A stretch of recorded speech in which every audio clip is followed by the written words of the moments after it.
نصيرا صدق الله العظيم السلام عليكم ورحمة الله মাশাআল্লাহ অত্যন্ত সুন্দর কণ্ঠে আমাদেরকে মহাগ্রন্থ আল কোরআন থেকে তিলাওয়াত করে শুনিয়েছি।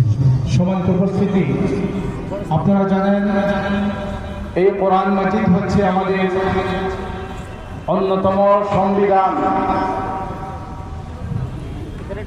আমরা এই কোরআনকে সংবিধান হিসেবে স্বীকার করি। এই কোরআন সম্পর্কে আমরা ব্যাখ্যা করি, এই কোরআনের আমরা তাফসীর করি। কিন্তু দুঃখের বিষয়, এই কোরআনের বিশুদ্ধ তেলাওয়াত করার জন্য আমরা চেষ্টা করি না।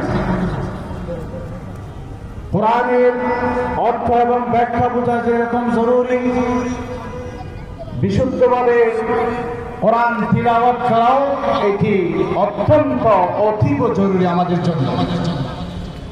আলহামদুলিল্লাহ, সেই মিশনকে বাস্তবায়নের লক্ষ্যে প্রতিবারের নিয়ে এবারও ইন্টারন্যাশনাল হুসনে কেরাত সংস্থা বাংলাদেশ আপনাদেরকে আজকের এই কেরাত সম্মেলন উপহার দিয়েছেন।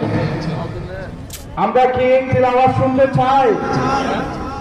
কারা কারা শুনতে চায় হাত উঠান দেখি। আমার সাথে সাথে বলবেন লিল্লাহি তাকবীর, লিল্লাহি তাকবীর, নারে তাকবীর। আমি উপস্থিত ভাইদেরকে বিনীতভাবে অনুরোধ করব,